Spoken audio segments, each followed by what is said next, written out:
Let me know. Oh, thank you.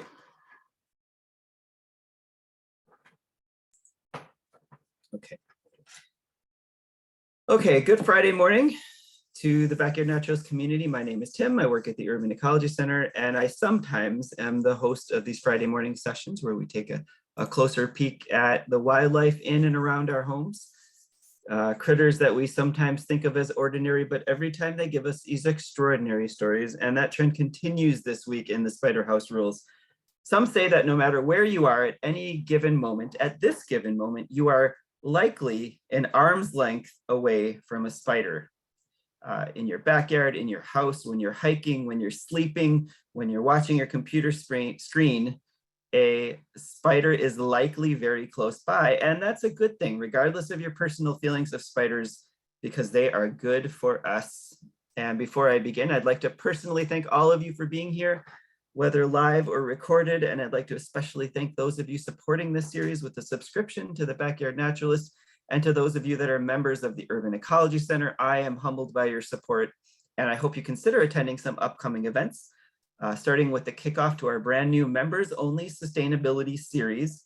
So throughout the year, UEC staff members and friends will be offering workshops focused on various sustainability themes. And this series kicks off tomorrow with none other than Minal Atre, who you may remember hosted one of the best Backyard Naturalists of 2021. She'll be giving her talk on breaking free from plastics. I learned a ton when she spoke with us, and I feel like I learn a ton every time I hear her speak.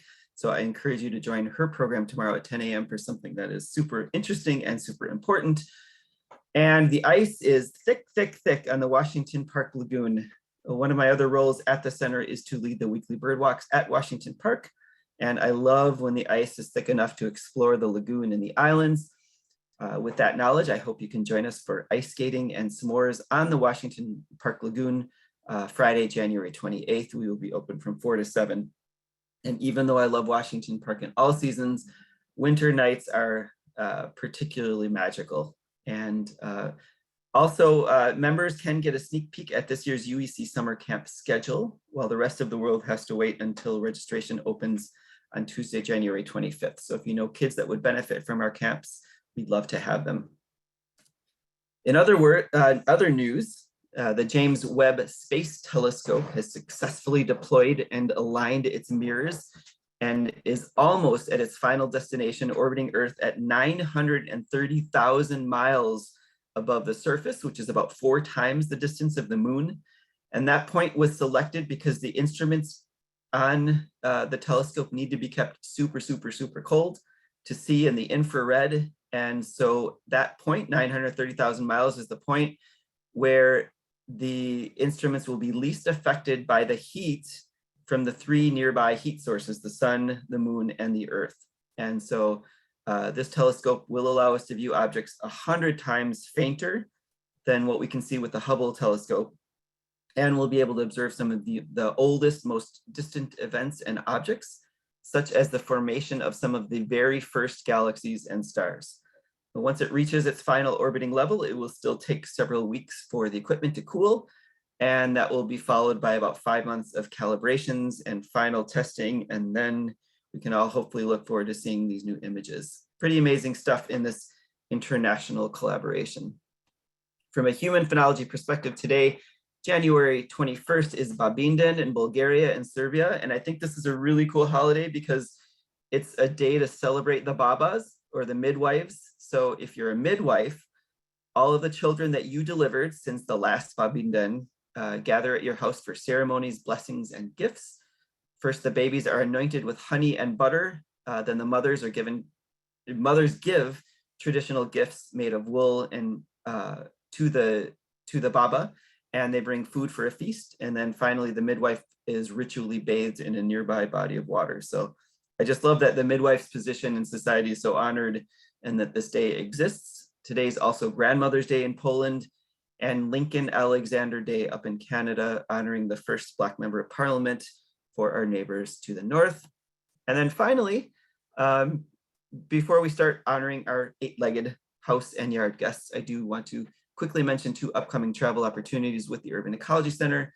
In June, we're traveling around Penobscot Bay in Maine for 4 nights on the oldest schooner in the country, the Louis R. French.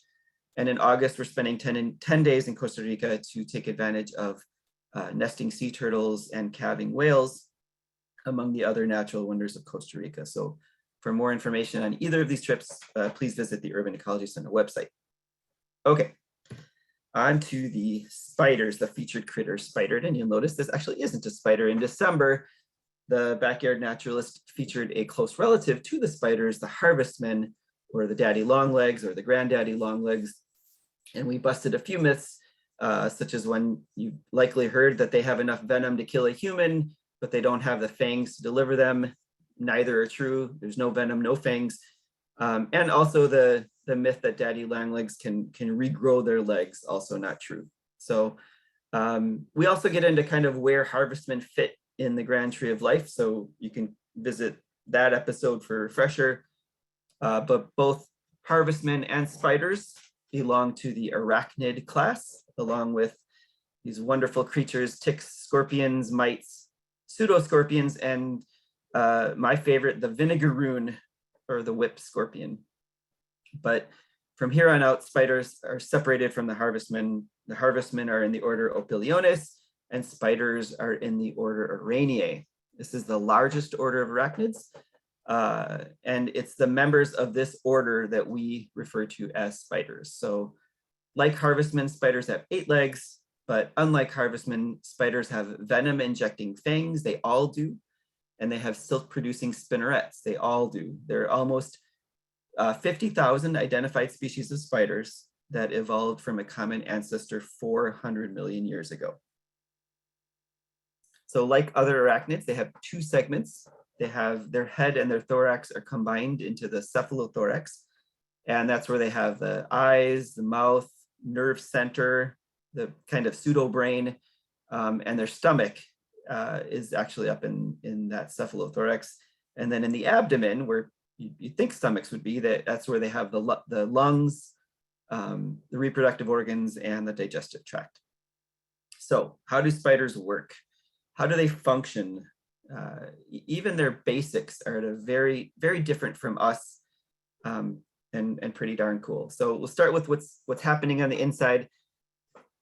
If you hold up your hand right now and look at it from on the back, you might be able to see these bluish looking lines that we call veins that carry blood back to your heart, except in my case, in my freezing attic right now, I think all of the veins have retreated away from the surface of my skin. But our blood, human blood, runs through a series of closed tubes that's powered by the heart. So arteries bring oxygenated blood out to capillaries, gas exchange, and then the veins return the blood to the heart. And so we have this closed circulatory system. The blood doesn't leave those tubes unless there's some kind of trauma. Spiders have a very different and a much simpler system. They don't have blood. They have something called hemolymph that functions like blood, and a lot of people still call it blood, so I will too. It's just easier to say. And the hemolymph, the blood, it functions like blood. It allows for nutrient and gas transport. So now if you look at your hand again, if you were a spider, you wouldn't see veins at all because spiders have an open circulatory system where the blood just kind of flows openly in the tissue surrounding the organs, bathing them and still doing that nutrient and gas exchange. They have a very simple heart, which is really more just like a muscular pumping tube that you can see in the diagram, that large red tube in the abdomen. And you can also see a series of arteries that carry this blood to other parts of the body. But beyond that, when the arteries end, the blood just kind of spills into the body in this open system. And then eventually it's gathered back into the heart, again, like a pump. So that's the spider's kind of open circulatory system. And in the respiratory system, spiders breathe air just like we do. And they do this with trachea, and either trachea or modified trachea called book lungs, or both. So trachea are a series of tubes that penetrate the inside of a spider from the outside, allowing for air to passively work its way into the inner parts of the spider. You can see that tube in the lower right part of this drawing. The trachea are aligned with that hard chitin, like on their exoskeleton on their outside.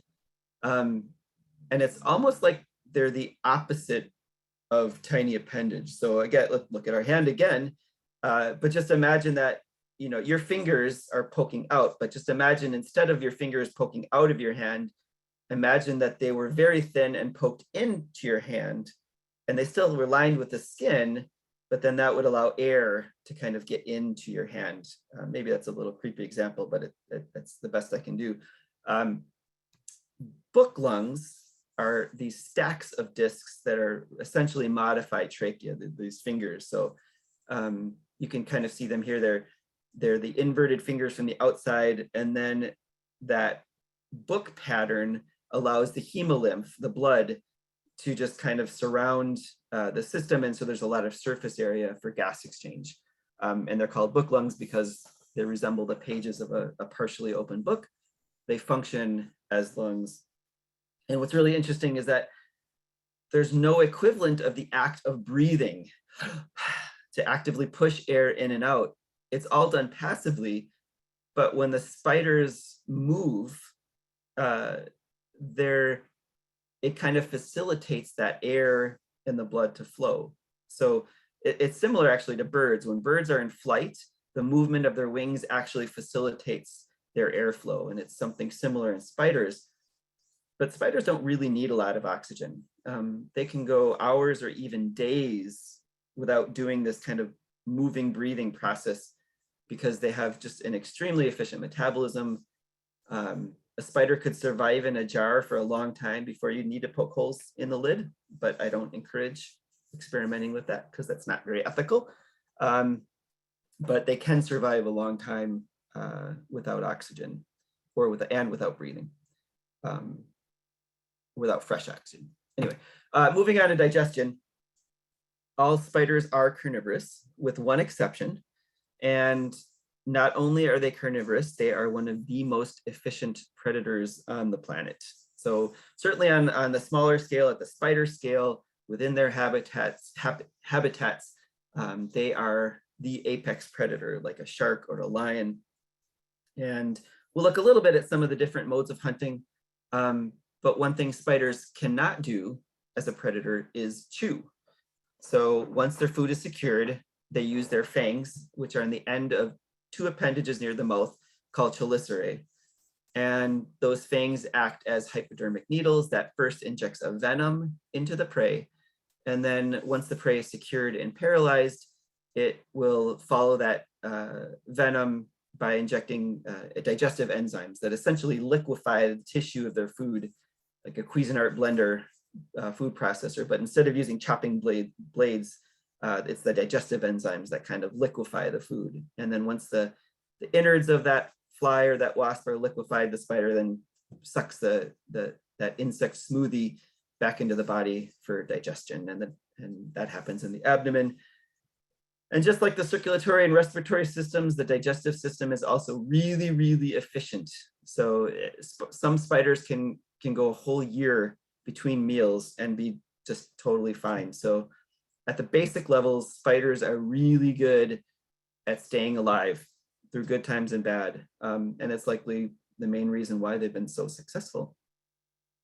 A couple additional cool spider facts for the next time you're trying to impress your friends at a party.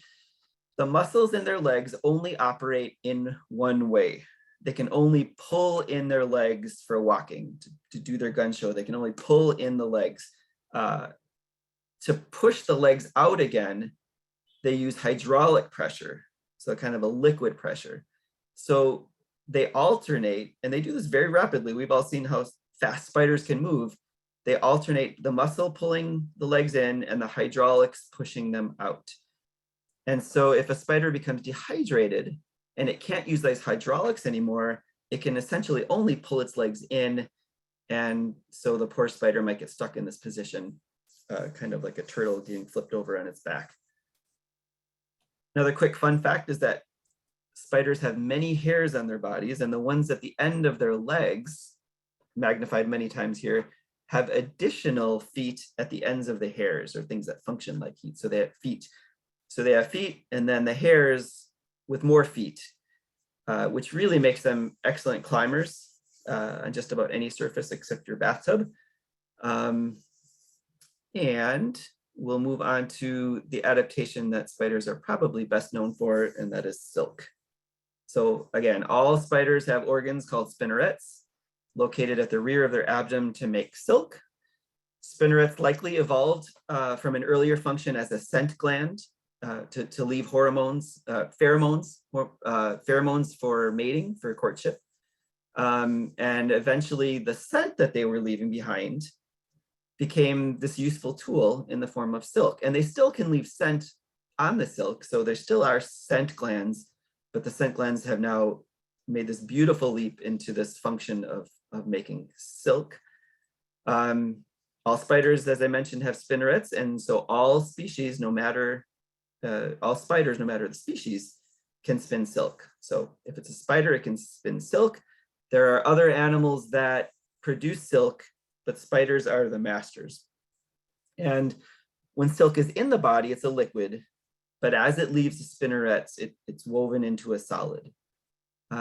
Spider silk has this incredible combination of properties that make it amazingly strong and amazingly elastic at the same time. So pound for pound, you've probably heard it, spider silk is 5 times stronger than steel and twice as strong as Kevlar, while being as flexible as natural rubber. So it has a very high tensile strength, meaning it can carry a huge amount of weight before breaking.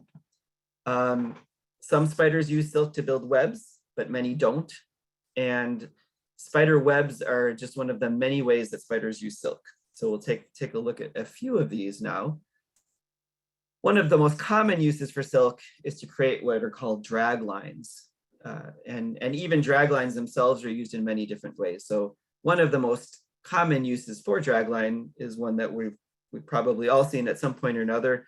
A spider just getting from one place to another. You've probably seen a spider kind of lowering itself in the air using a drag line, the way a rock climber would use a rope to rappel down a cliff. And sometimes if I see a spider doing this, and maybe it's over my computer or somewhere I don't want it to be, instead of trying to move the spider, it's much easier to actually just grab the drag line above the spider and then try to move it somewhere else. But when you do that, sometimes you get that show of how fast the spider can spin the silk. So it'll try to drop to the floor, and I'm trying to pull up the web, move it, and sometimes it gets to the floor before I can do that. But it's pretty amazing how fast they can do that. And that's one of the most common uses for a drag line. Hey, Tim, we have a quick question. Are spider webs and cobwebs the same thing? Oh, I could have paid you to say that, because that's a great segue.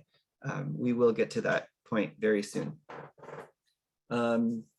So jumping spiders use the drag line as kind of a safety net.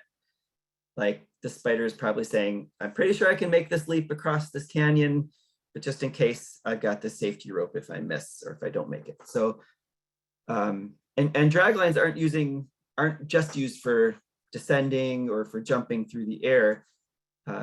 They're almost always used when anytime a spider is walking, they're almost always leaving a drag line behind them that's attached to the surface. So sometimes it'll leave a drag line so that it can find its way back, just like you'd leave breadcrumbs on the ground. So it's a way to kind of return to where it needed to go. Or if they're walking on a wall or a ceiling, just like a rock climber, they will periodically attach their drag line to the surface and at different points, just in case it falls. Just like a rock climber doesn't want to fall too far, so every once in a while it'll attach that line to the surface of the rock. And so they're almost always leaving these drag lines. Sometimes they'll use it to make a very quick getaway from a predator, either by dropping into the air or they can actually pull themselves very quickly along that drag line to make a very fast getaway at really, really high speeds. At other times, spiders will leave pheromones on that drag line if it's mating season or if it's in mating condition, to attract potential mates. And again, going back to the initial use of spinnerets to be a scent gland. So drag lines are extremely useful and versatile tools that spiders are almost always using.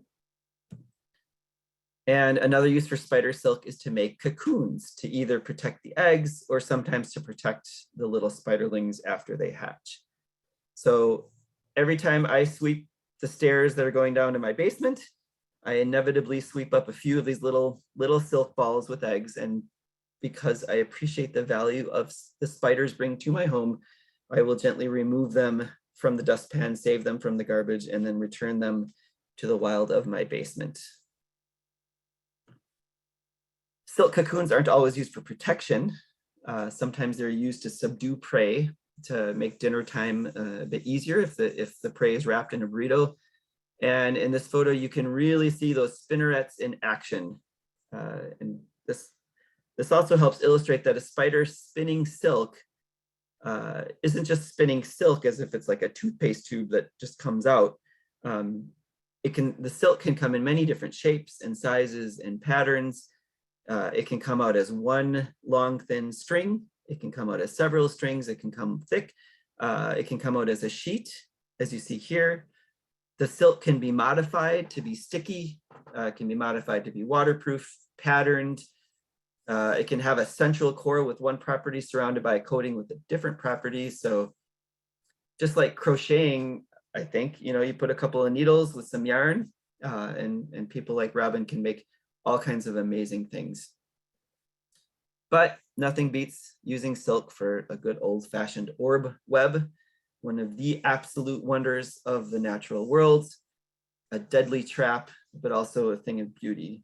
And there are loads of resources out there that look at the intricate steps that go into constructing a web. I encourage you to look into those. So I won't get into that detail here, but all good webs begin with one single thread. And then it's up to the spider to use anchor points, to nip here, to tuck here, to pull at the center here. And it's just quite amazing to see that process happen. Some strings have to be taut, some have to be loose. Usually the first round of framework is done with non-sticky silk because the spider doesn't want to get stuck in its own web. And then often after that non-sticky web frame is in, they'll go and not only add sticky web, but sometimes they'll replace the non-sticky web with the sticky web, which means that as it's going, it's eating the web that it laid earlier on one end, and then on the other end, it's leaving a trail of sticky. So it's eating the non-sticky, leaving the sticky as just like one big recycler moving through the web. Pretty amazing stuff. Hey, Tim. Yeah. Along those lines, there's a question in regard to prey. Would the spider eat the silk with the prey? Oh, that's an excellent question. So spiders often eat their silk. Sometimes a web is abandoned, and spoiler alert, you get something called a cobweb. But I think, and I'll have to double check on this, but I think that if they're wrapping prey, they will then do the regular process of liquefying the prey's innards. Sometimes they'll store it for later, but I think they eat the prey first. And then at a later time, they might also eat the web because, their nutrients are important to them and they need to recycle them as well. And so it's better to eat the old web, break down the proteins so that you can make new webs. But that's a really good question. I don't think they eat them at the same time, but I'm not 100% sure. So anyway, they have this intricate web. Some strands are sticky, some are not. The spider knows which ones to step on and which ones are booby trapped. And just truly this miraculous process. And we'll just look at a few more spider webs before taking our first video break with one of my favorite naturalists.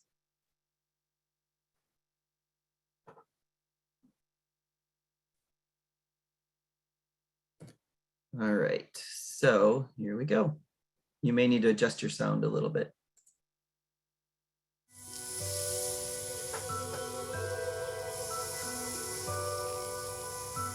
Like a real-life spider woman, she sprays strands of silk in one long, continuous flow. The threads fan out like a sail and drift on air currents blowing across the water. Every few seconds, she crimps the strands together to stop them spreading too widely. The breeze will do the rest, blowing the threads into a single line and a 25-meter bridge. Now she must reinforce her bridge because her web will hang from it.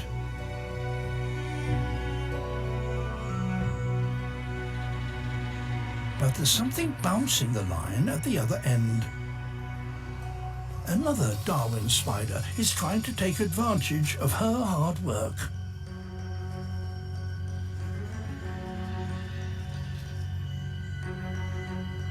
She must deal with the intruder head-on. The cut line is an inconvenience, but no more than that.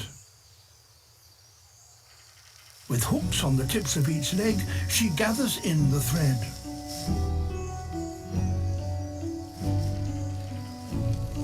It won't go to waste, as she'll eat it later.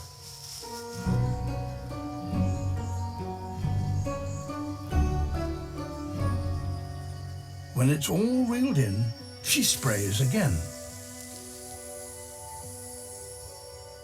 Out streams another 25-meter bridging line.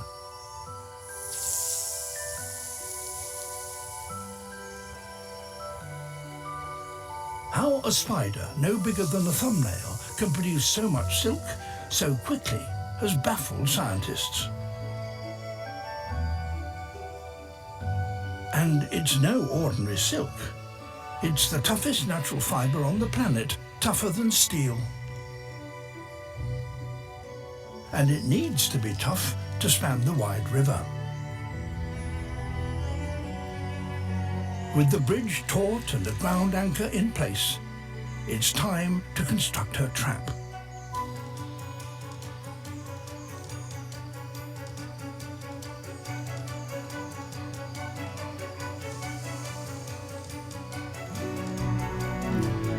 These spiders can build the world's largest orb webs, up to 2 meters wide. A few hours from the first spray of bridging line, the job is done.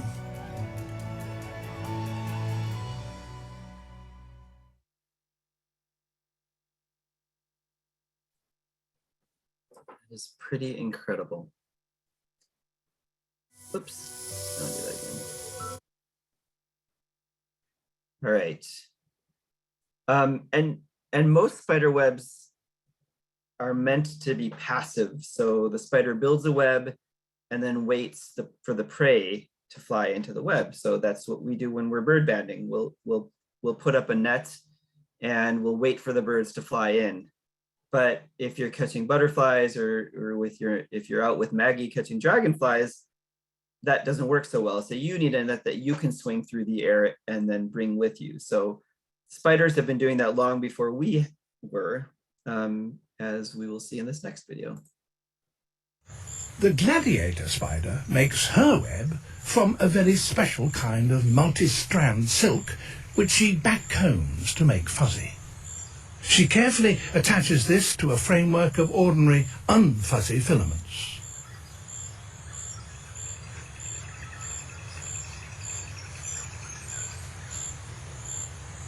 The fuzzy silk doesn't have glue on it, but it will entangle hairy legs. And it's also extremely elastic, which is crucially important.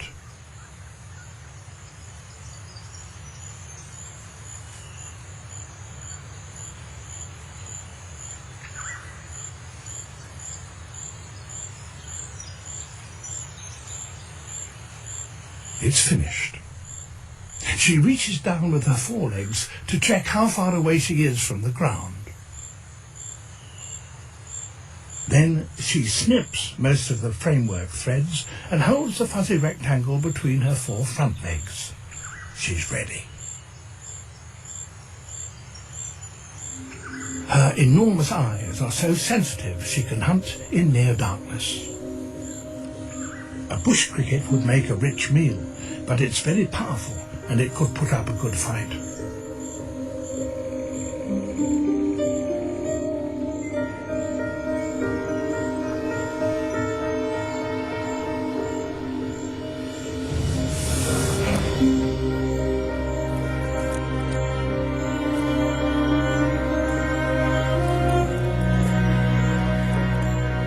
Now it must be parcelled up, and the fuzzy silk makes excellent wrapping, just as it does for Hypteotes.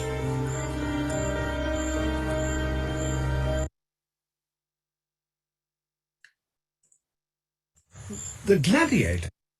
All right. And not all spider webs are made as intricately as those orb-weaving spider. And the term cobweb sometimes refers to a web that has been broken and abandoned, so it no longer maintains that pattern. But other species of spiders do just intentionally build a much simpler web that just looks a little more erratic and it doesn't have those intricate patterns. And those are also sometimes called cobwebs, but still serve the same function. I think some people will also just refer to like kind of dust in the air, little strands sometimes as cobwebs. So there's a few things that we refer to as cobwebs. And because silk is so incredibly strong, engineers and scientists continue to study it for practical applications, kind of biomimicry. And we still haven't figured out how to mass produce spider silk for applications, but some scientists were able to figure out the genetic code for that dragline silk and inject that into a goat embryo. And then when the goat grew up and produced milk, they're able to extract spider silk from the goat milk. And the process is actually really similar to making cheese. So probably only a matter of time before we are able to mass produce spider silk from goat milk at least. And then the human applications are just mind-blowing, especially when you think of one of the applications is in regrowing human tissue. So imagine a bulletproof vest, but it's not a vest, it's your skin that becomes bulletproof. So straight out of a Marvel movie. And people are thinking about this, these kind of super soldiers. Or imagine growing a ligament from spider silk and how tough and flexible that ligament would be. It would change the course of sports injuries and things like that. And they're even looking into growing human hearts from spider silk so that, some person someday might be able to say that their ticker came from goat milk using genes from a spider. So really mind-blowing stuff, and stuff that we could continue to talk about for a long time. But we'll move on to a very brief tour of the spider world to meet some incredible groups and species of spiders. So first we'll look at one of the most common species of spiders in Wisconsin, which is the black and yellow garden spider, or the black and yellow Araneae spider. And I think I'm pronouncing that right. You should all be able to find this spider near your home. If you start looking for spiders, this one's pretty common. I bet we could all find it this summer if we tried, maybe even in your backyard. Like most spiders, this is an araneomorph suborder, which is distinguished by the chelicerae, the fangs kind of pinching together.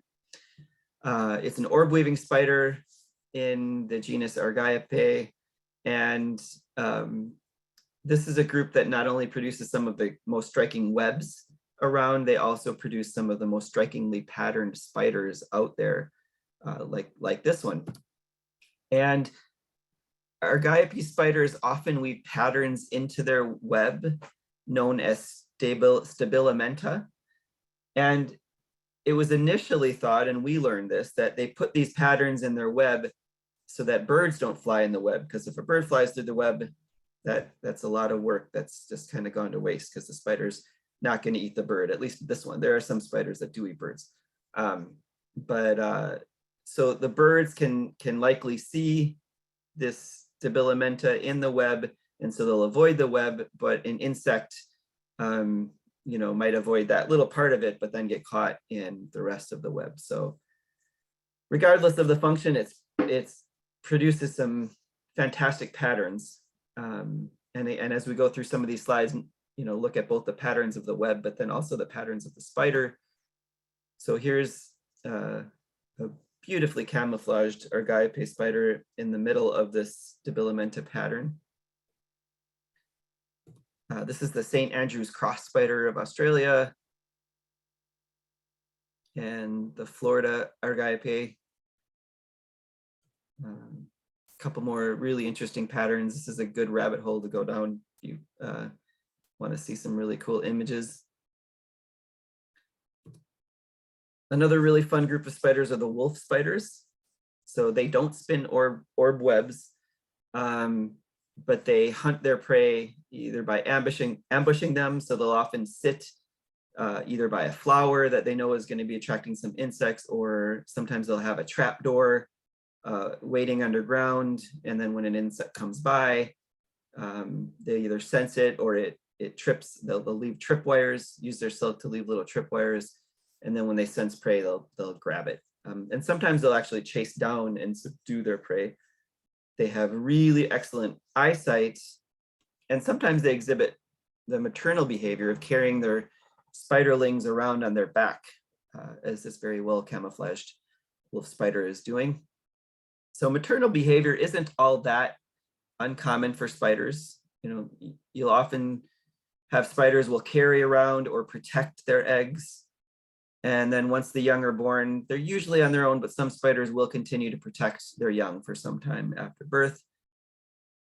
And we'll take a little bit of a side trip to a group of spiders that may fill some of you with fascination and others of you with dread. The tarantulas. They get a pretty bad rap in the movies. You can imagine the havoc they caused the Brady Bunch when they went to Hawaii. But actually, tarantulas are pretty harmless. They're scary, but they're pretty harmless when it comes to humans. So their venom is not particularly bad. In fact, if you're bit by a tarantula, it's the bite that hurts more than the venom. The venom probably won't react with you at all. But if anybody sticks a couple of large hypodermic needles in you, it's going to hurt. But again, it's the venom is usually harmless. It's actually for humans, it's more the skin, the hairs, the tarantula hairs that we can have an allergic reaction to. One thing that sets apart the tarantulas from other spiders is that their fangs, their chelicerae, they come down like hammers, with pretty good force. And whereas again, most spiders use them kind of like pliers, like pinching in. So it actually makes it a little bit harder for tarantulas to subdue their prey, because they have to pin it against something to inject the venom rather than grabbing it. So for other spiders, they'll use the two chelicerae to use against each other. But tarantulas, most spiders may live a year or several years, but tarantulas can live 20 years or more. But we don't have tarantulas in Wisconsin, and so we'll move on to two more spiders that also are not in Wisconsin, despite what you might hear, the black widow and the brown recluse. So usually people dispute me on the brown recluse, but it is not found in Wisconsin. A lot of people believe that they are and will insist that they are. In fact, we had a talk from the head of the entomology lab at the University of Wisconsin a few years back, and he said he spent so much of his time talking to people in Wisconsin about false brown recluse spider sightings, maybe more than just about anything else. And these spiders do have a nasty bite. They have venom that causes necrosis, neurotoxins that cause your neurons to fire constantly, causing some nasty pain or worse. But spider bites are rare, and people that are bitten, especially today, usually can get antivenom fairly quickly. In the southern US in particular, there are a lot of people with basements that are just full of black widow spiders, but bites are extremely rare. Neither of these spiders are aggressive. Neither of them want to bite you. They'd much rather do their own thing and stay away from you. So, and some people worry about their pets, but for whatever reason, most other mammals, including cats and dogs, are rarely affected by spider venom, especially the ones that are harmful to humans. And this spider, which is called the Sydney funnel web spider, found around Sydney, Australia, is often considered the most venomous spider in the world.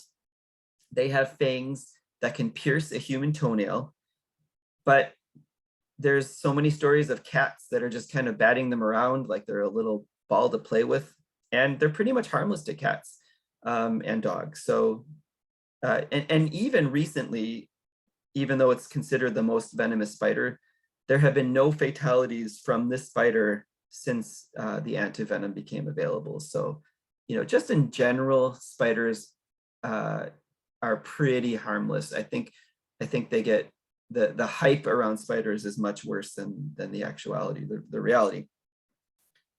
I thought it'd be fun to quickly mention this spider, Bagheera kiplingi, named for a character in the Jungle Book, as well as its author. And this is the only known spider in the world that is mostly vegetarian. Almost all spiders are completely carnivorous. Some will supplement a little bit of vegetative matter, but this is the only known mostly vegetarian spider. One of the craziest spiders is the diving bell spider that lives underwater. And remember, spiders need to breathe air. So this spider builds an underground lair bubble by trapping air in its hairs, and then trip by trip, it'll add more hair to that bubble. The bubble will grow, and then it can hang out in that bubble underwater, which opens up a whole new menu, like aquatic macroinvertebrates or even fish. And here is the world's largest spider, the Goliath bird eater, which does eat birds and is bigger than a dinner plate, but like most spiders, is not really a threat to humans. And we'll wrap up the episode with one last group of spiders, the jumping spiders, which have incredible vision, 8 eyes that give it a 360-degree view. They can see if a mosquito is carrying blood or not. And if it is, they're much more likely to attack a mosquito that's full versus a mosquito that's empty. And researchers have shown that they do have a preference for human blood, but they don't get it directly from us. They need to have it wrapped up in a mosquito. They can jump 50 times their body length. On a good day, I can jump 1 time my body length, 50 times their body length. So there are a lot of reasons why I just think this is one of the coolest groups of spiders, but I love to dance, and that is all we need to know as we set up this final session with David Attenborough. It's a little bit longer, but totally worth it. Spider silk with the scent of a female. He just needs to follow it.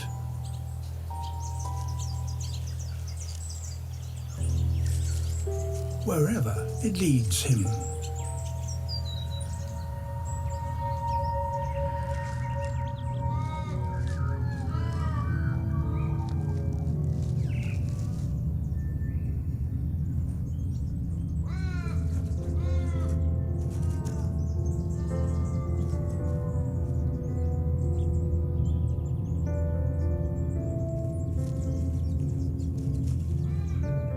Other males have gone on the same quest and have come to a grisly end.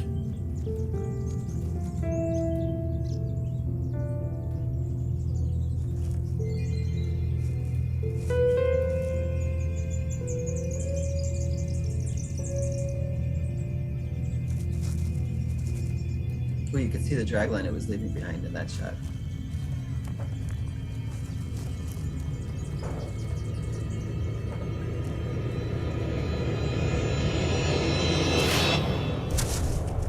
Here's the female, and she doesn't look very amorous.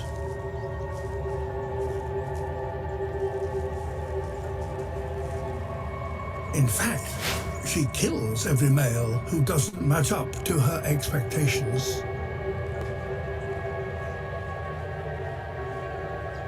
What can he do to win her over?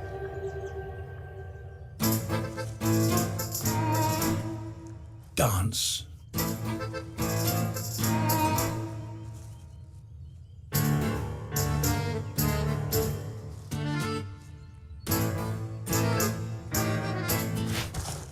Dance for his life. He will need a show-stopping trick to avoid becoming lunch.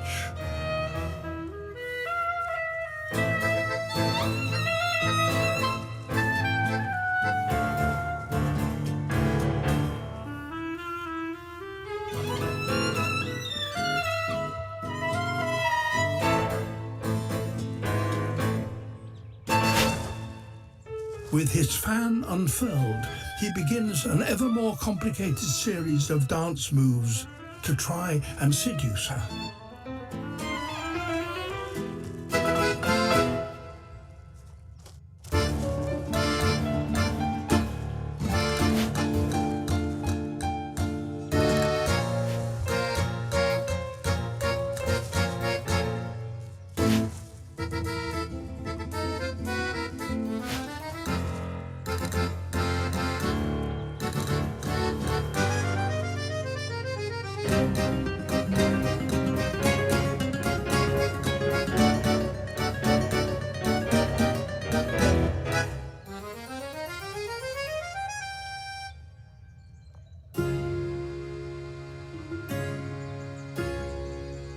At last, she succumbs to his advances and allows him to mate with her.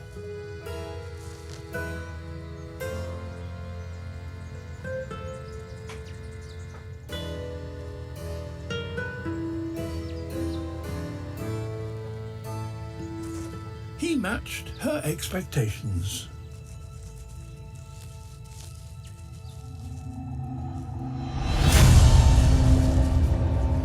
But she kills him anyway. I just love that ending.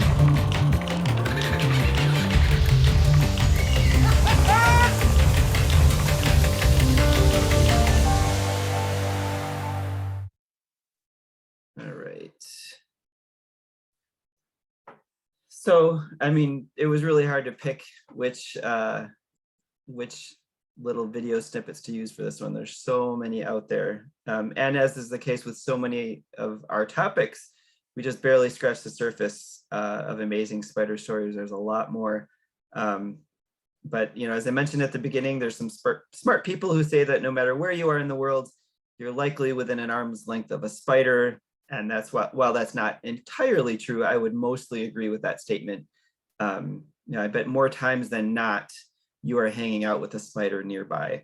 And one of my favorite spider party tricks, and I strongly encourage you to try this this summer, is to go outside at night with a flashlight. Just go to your backyard and hold the flashlight up near your eyes, kind of like a headlamp. A headlamp usually works too.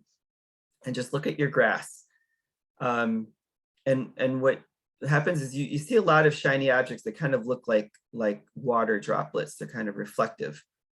But if you get closer, you'll likely realize that many of these shiny objects are actually the eye shine of spiders. And one of my favorite places to do this is in Costa Rica. So if you come with us in August, we'll try it together. But definitely give it a try once the weather warms up a little bit. And Maggie reminded me that another spider saying that she gets a lot is that you eat something like 8 pounds of spiders or something during your lifetime when you're sleeping. That is not true, but it's fun to think about. I think it's also my dad, and he can vouch for this too, but I always thought that the ends of bananas had tarantula legs because they came from places with tarantulas. So it's important to throw away that little last bit, that little last nubbin, because you don't want to eat tarantula eggs. But spiders, don't kill them. They're really good for your yard. They're good for your house. They're good for the environment. They won't hurt you. They're super cool.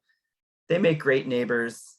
I think we're kind of, people study actually people's fears of spiders and snakes and other things. And oftentimes babies will, infants that don't speak yet will notice patterns like spiders and snakes, but they don't have this innate aversion to them. They will notice them quickly, as opposed to things like mushrooms or you know, things that maybe won't inject venom into you. Sometimes that jagged pattern we don't like. Our brains just don't like that. But you know, other than very, very few cases, they're not going to hurt you, and they're super cool, and they make great neighbors. And that's all I have time for today. So thank you for joining me. I will stop sharing my screen.